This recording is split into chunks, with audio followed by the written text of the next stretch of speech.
Joining me on Startup Report is Marlee Strawn, who's the co-founder and head of education at Scholar Education, pioneering new inroads for AI in education. Welcome.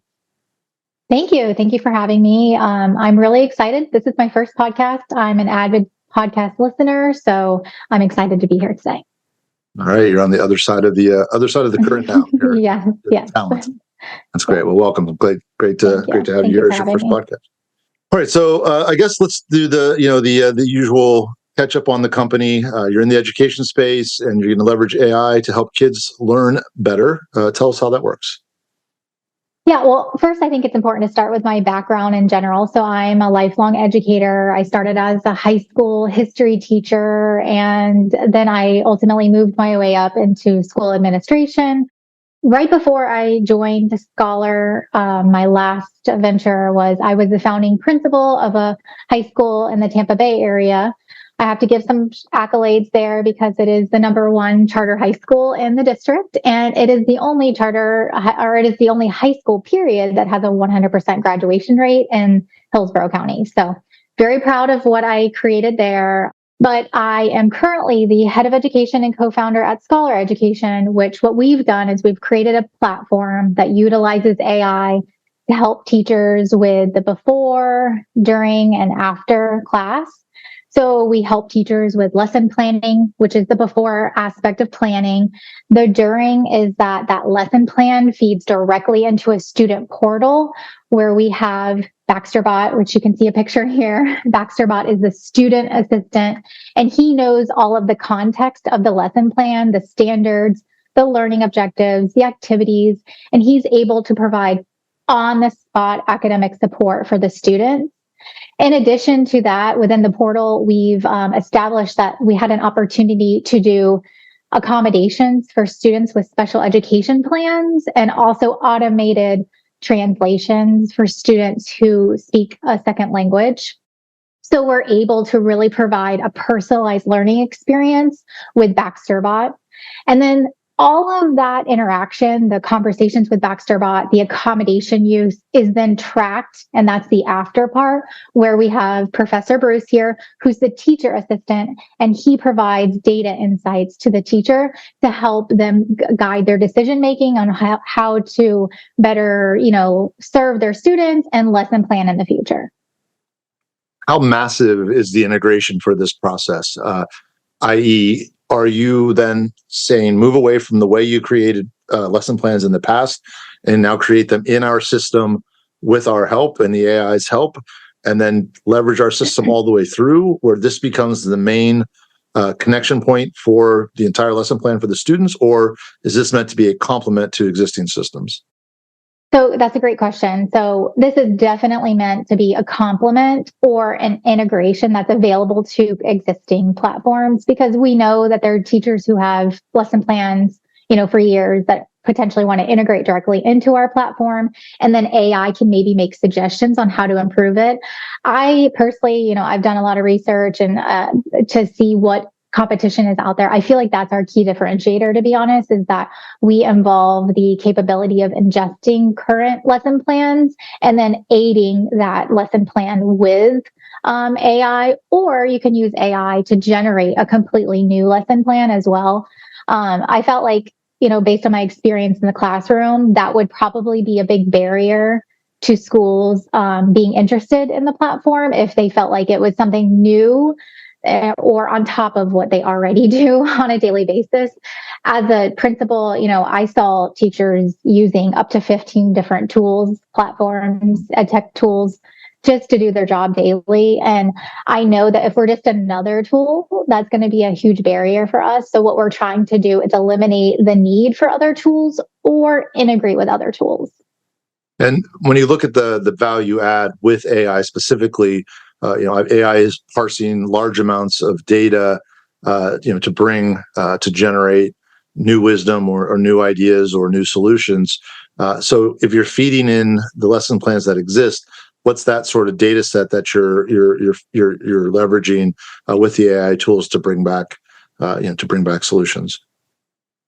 Well, that looks different for every classroom. Essentially it could be the existing curriculum that they're using already in their classroom. It could be a textbook or it could be a literature, novel that they're reading. So it really depends on the classroom itself. But what we've wanted to do is it's all standards driven. It's very important to teach to the standards. Coming from my charter school, that's what we did. My teachers had full autonomy to create their own curriculum, which was a luxury that we had. But not all schools are like that, right? Some have mandated lesson plans that they have to implement. So we wanted it to be really curriculum agnostic. So it doesn't depend on a certain curriculum or a certain, set of standards. It can be applied in Florida, but across the nation as well. So then, so I'm trying to understand then, if I have a teacher and I sit down and say, hey, I'm tired, just make a lesson plan for fourth grade geography for me for this year. What is the system drawing from to create, what is the data that's okay. it's pulling I see. from? I see what you're saying. Yeah. So we've built on top of OpenAI. So it's pulling from all of the content that's available on OpenAI. And what we've done is create really specific prompts that engineer the response. So we ingest all the standards and then we put in parameters. So for example, we have a pilot. I didn't mention that earlier, but we have a pilot currently right now that we launched in August. So it's a year-long pilot that's happening in a 6th grade humanities course in the Tampa Bay area. So what we've done is we've programmed, AI to know that it's 6th graders, know that it's a humanities class, know all of the standards, which this particular humanities class is cross-curricular. So it pulls from social studies, English and science, and even art. So we were able to ingest all of that to provide the guidelines for the suggestion. So as a teacher, when I go in there to create a lesson plan, I select those parameters as well. 6th grade class, 6th grade, what standards I want. And then that is what feeds on, in addition to sourcing from OpenAI. Okay. So then there's a combination element. So over time, as you gather data, what works, what doesn't work, and actually, feed in, you get lesson plans that are fed in. You're keeping that data in one place. You have the OpenAI, obviously has a lot of data, and then the system is able to leverage both of those to continually get better at providing answers. Yeah, absolutely. I actually am a really big believer after all my research that, everybody's kind of building on top of OpenAI because it's relatively easy right now. But really, I think what's going to differentiate successful businesses from non-successful businesses is the data that is being provided through all of this communication, whether it's Baxterbot, Professor Bruce, et cetera. That data that we now have, it's what we do with that data that is going to be the game changer. So what we do with that data is provide a really personalized learning experience for the student. Over time, that experience becomes more and more aware of where the student particularly is academically. And then it guides the conversation and guides the support for the students based on all of that data set. So I really, I think that's what we're going to see is like companies are going to figure out what do we do with this data and how can it really create something unique. In education in particular, it's no secret that it's one of the last industries to innovate. It's one of the last industries to look at new technologies. And we've been talking about personalized learning for, 15 years now, basically since like the internet was really prevalent in the classroom. And we've been using AI in the classroom. My previous school, we had systems, I won't name names, but we had systems where kids would go on, take an assessment, and then that assessment would guide recommendations and recommended lessons for them to practice. That's a version of AI. Mm-hmm. This version with Gen AI, though, just makes it where it can become a more personalized experience because it's able to create content over time based on the data that it's ingested. Yeah. And it's truly granularly personalized because with the previous systems you mentioned, all they're doing is saying if A then B. If your assessment comes out this way, then it dictates this. Pulling these solutions off the shelf, and it's a pretty kind of dumb and binary process. So the generative piece is huge. I totally agree. Sorry, I was going to just add on there saying, a student can go and ask the exact same question to BaxterBot, and BaxterBot knows exactly what the content is, the standards, the objectives, the activities, like I mentioned, but the communication between them will be different across all 25 students because of it's guided by the interactions with the student. And that's where it can become really, really personalized and really, really unique learning experience that really, A, it's more engaging, right? Yeah. And B, it's just, we're now able to meet the kids where they're at. It's no secret that classrooms have a variety of different levels. That's one of the many challenges teachers face. So with AI, we're able to meet the kids where they are. And imagine having like the smartest teacher assistant in your classroom possible. It's really, it's a game changer. It really, really is. Yeah. Yeah. Moving beyond what the information is to how they are going to receive the information is just a key additional element. And you're right with with AI is that personalization it's ever learning. It's not influenced by moods or distraction or anything. It's just it holds all the data for that student and gives it back to them in increasingly accurate ways over time. So it's a lot of potential. Yeah. Now, the technical piece of it is exciting and seems obvious to some extent. The people end of it, we'll call it the bureaucracy end of it, sometimes can be the biggest challenge in businesses like these. Like you said, school districts tend to be bureaucratic, a little bit slow to adopt. So kind of leading up to answering how you'll deal with that for this company, I want to go back to the charter school and why did you start a charter school, your first entrepreneurial endeavor? So, I mean, to be honest with you, when I was an assistant principal, I always, envisioned myself running my own school and being able to feel like I was making like the greatest impact in the school and making decisions that directly impact my students. But oftentimes, if you're in a traditional like district school, you have, people above you who are making decisions, and they're not necessarily in tune with what the actual needs of this individual students are. And that evolves, right? It should evolve every year because you get new kids in, right? Kids graduate and then you get a new group in. So essentially, like if you're really trying to support your students individually, like things should evolve. So I always envisioned myself in this environment. And at the time, I just thought it was a dream. But I was doing some research and I heard about a local philanthropist who is just known for giving back for education. And he wanted to open up a high school. And I was reading about it. And I said, everything about this mission really aligns with what I stand for as an educator. So essentially, I figured out a way to contact them through email and said, hi, my name is Marlee Strawn, and I really believe in this mission. This is my current experience. I think I could bring a lot of value to this. So long story short, there were about 200 applicants for the position because it's truly a once in a lifetime state of the art school. And I got the position and I was able to design the school literally from ground up.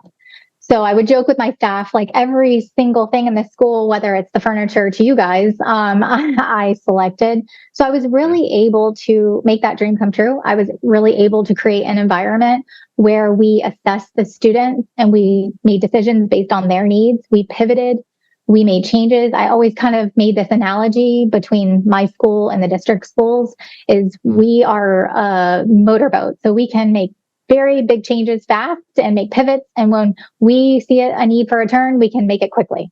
A sailboat needs, often a lot of hands, a lot of people to help make it turn if it does turn. So I was I had the amazing opportunity to create a school that had a really good mission and a really good just really focused on the kids. Like at the end of the day, it was just about student success. And I think that that's what allowed us to be so successful so quickly too. 90% of our first graduating class went to college. Like I said, we were the only school that had a 100% graduation rate. 90% of the kids took an advanced college level course before they graduated. Mm-hmm. And that all became true because of the team that was really passionate about the mission of the school. And I think sailboat is generous. Perhaps oil tank might be sometimes the way it feels. Agreed. And in the transition into, obviously you had backing. So one of the growing under pressure of cash flow is one of the true miseries of startups. But so you at least had that with backing. You had that kind of sorted, and didn't have that stress. But you did have the stress of having to come from a very specific, education focused job to picking out furniture and making sure that pest control was there and all that good stuff. So did you find that transition and that breadth of responsibility invigorating, or was it a weight? How'd you take that on? It was definitely both. I always would joke like with my friends and my husband that when you're in an independent charter school like I was, you are the CEO, you're the CFO, you're the COO, you're all the O's possible. And so it was definitely like, whoa, you are solely responsible for everything in this school, from not just student academic, growth, but financially, making sure all your special education. And that's actually, when I became a principal, that's actually a big wake up call I had in regard to special education, which has fed into my mission at Scholar Education, which is I had this aha moment where I was solely responsible, right? And I knew that special education was not my expertise. I wasn't ever a special education teacher, so I felt like, I felt uncomfortable with that. So what I did as soon as I identified that as an area that I needed to work on is I became ESE certified as soon as I could, so that I could participate in every ESE meeting that occurred at my school. And as a result, I've sat in hundreds of ESE meetings now. So I've been able to identify that there is a problem as far as when we're having meetings to determine whether or not the plan that we've developed for their special education needs is effective. There was a lack of data. And that was because there isn't like a cohesive way to collect that data. And that's part of what we've discovered in Scholar Education is that, and this honestly truly happened through our pilot that we launched. We didn't go into this thinking 100% that this is part of our mission is supporting special education students, but we've discovered that there's an opportunity for us to build out features within AI that can automate an accommodation and then track the accommodation. So when I'm going to those meetings at the end of the year or whenever they occur, I now actually have pretty accurate data about the use of the accommodations. So it's taking a load off the teacher as far as like keeping track of the use of accommodations and implementing the accommodation. But then truly we're able to make data-driven decisions for students based on their needs and how often they're using their accommodations. A lot of sense. It's great. Rare and valuable data. So the transition then, Ed Buckley of PureFit fame is your co-founder with Scholar Education. Can you talk about the transition? How you came to connect with him, and how the idea, how the concept came to be, and sort of how the business terminated from there. So Ed is a friend of a friend, basically. One of my best friends has known him for years and years and years. We were acquaintances, and as you know, he's a serial entrepreneur. And essentially, one day he called me and he said, "Hey, I have an idea. I know that it's in education, and I know that you have started a school, which is a pretty rare, thing to do. Mm-hmm. So I would like to just pick your brain, talk to you about this idea. What are your thoughts?" That conversation evolved so much to where we are today. But essentially that's how it started, is a conversation about how we could impact education together. And I mean, I think we're at about a year ago today, like this week or so, that's been about a year. We had this initial conversation. As you can imagine, I was really excited because, as an educator in general, I've always been really passionate about education. Like I was integrating technology in my classroom before everybody else was. And, as an administrator, I was constantly focusing on how can we bring the best innovation into the school to help the kids and the teachers. So I was really excited about it. But as you can imagine, it wasn't an easy decision. I loved my school, very proud of my school. A lot of people counted on me. And it was a very, very tough decision, but I looked at it as an opportunity for me to impact education in a greater way and in a different way. So I still collaborate with the school a lot. I don't think I'll ever be able to step away fully, completely, because it's like my second child, basically.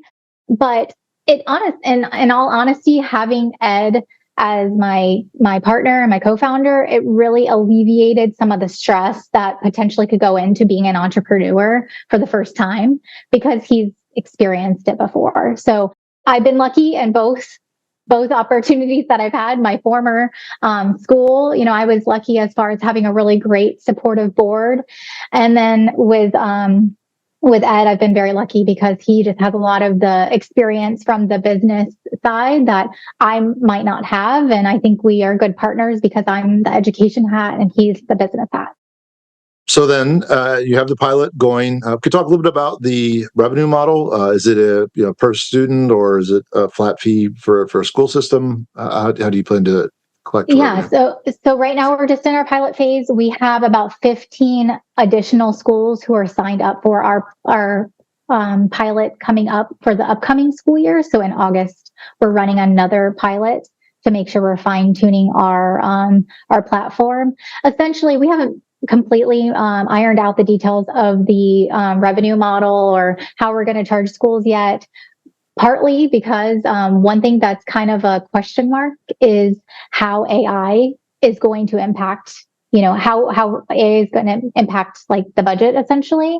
Once we have more and more students interacting and more teachers interacting, that will definitely impact the cost. So what we're doing is trying to get a good data set so we can ensure that our pricing model makes sense long term. Yep. Luckily, we just closed out our friends and family round, which Ed took the lead on. But we're able to essentially do all of the development for this current school year pilot and then for our upcoming pilot as well. Yeah, it's funny with AI, it actually, as you get cleaner data and as you get more of your own data and you rely less on the compute of other folks who are processing huge amounts of data, theoretically the cost could even come down because you're having to process much smaller but more potent data sets instead of going to a huge data set. And we've actually already seen the price go down since we've started integrating AI. So I totally agree with you. But it's one of those question marks, right? It's not like a definitive right now. So we are, we're using our pilot to assess what the pricing is going to be. And then for the upcoming school year, the 25-26, that's when we'll go to market and we'll have our pricing model figured out. That's great. So coming back around then to the comfort level and the absorption potential for school districts with AI, it's early. There's a lot of scary stuff out there. There's a lot of big brother fears. There's a lot of obviously AI taking over the world fears. There's a whole swath of fears out there. There's a whole swath of not understanding. So there's a fear associated with feeling something might be smarter than you, or not just understanding something in general, which is obviously put through an augmenter when the kids are involved. So how have you found the willingness to accept AI tools? And if so, I'm curious if it's generally accepted. Sometimes the administrators are a little more comfortable, but then they get maybe activist folks on the school board or in PTAs or whatever. So what's been your experience with introducing AI concepts to schools? Yeah, great question. I would definitely say that the fear centered around AI is usually just lack of knowledge, right? Like lack of experience with it, and just like the media highlighting, things that are really inaccurate, like replacing teachers and things like that. One of the things I'm doing personally, especially with the schools that we're partnering with, is I'm doing a lot of professional developments to just teach teachers how to use AI in general, even outside of scholar education, to just automate a lot of tasks that they're already doing, whether it's like grocery lists or workout plans or your lesson plans, right? There's a lot of ways to just improve your life with AI. So I'm doing a lot of that because I think educating them helps a lot when they can kind of see the possibilities. So that's one thing.